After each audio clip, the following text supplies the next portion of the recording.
2016 Mini Cooper S Works 210.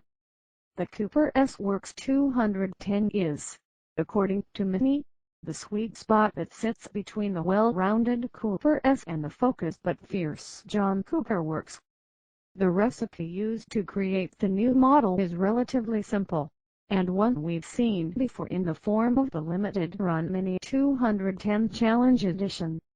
Essentially, Mini has taken the standard 3-door Cooper S, added the new John Cooper Works Pro Tuning Kit, the tasty free-flowing exhaust both fitted at the dealer, post-registration and whole host of aerodynamic upgrades.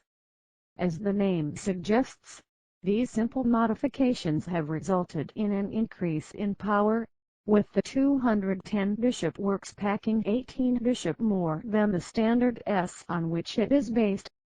However, despite this added power, Mini has opted to leave the chassis untouched, a potentially clever move considering how well suited the standard Cooper S is to being used as daily hot hatch.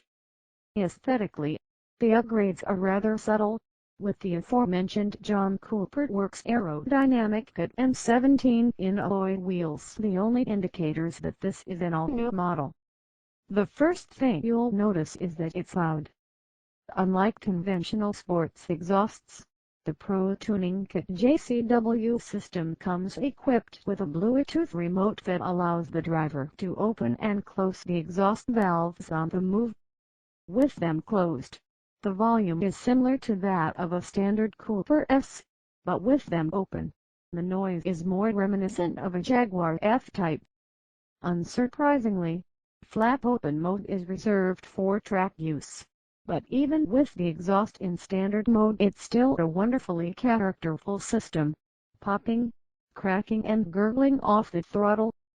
Combined with a rather antisocial blow-off value, the 210 feels rather extreme, even when you're just cruising around town. However, once you're out onto country roads it quickly becomes apparent that despite the added noise, the 210 feels just as refined as the standard Cooper S.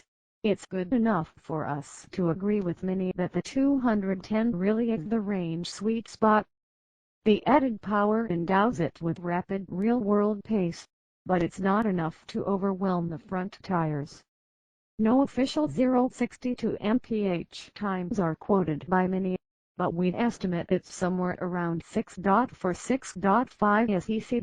Aside from the variable dampers, the chassis is standard Cooper S, which is no bad thing.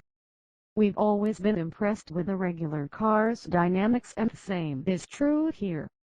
Body control is tight, there's decent front-end bite and there's enough throttle response to adjust the car's line mid-corner.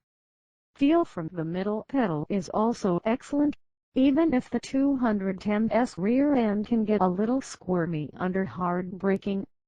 Switching from normal to sport mode increases throttle response and damper stiffness, but there's little noticeable difference in cornering ability.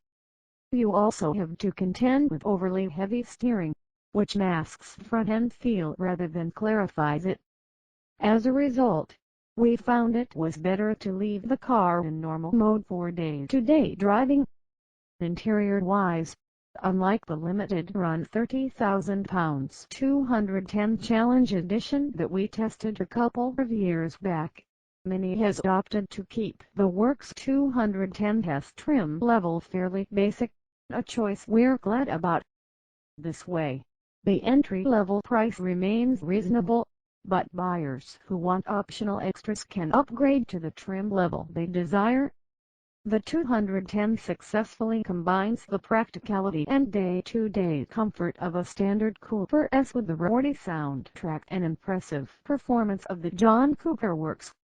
Mini is yet to confirm the car's torque, top speed and economy figures, but it does know the price, and the circa £2,700 you'll need to upgrade to a 210 over the standard Cooper S seems good value to us.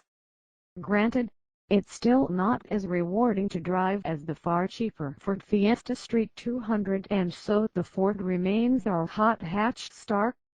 But, If your budget stretches a little further and you're after a higher quality interior and better infotainment to go with your hot hatch thrills, then the 210 is a compelling proposition. Thank you for watching this video.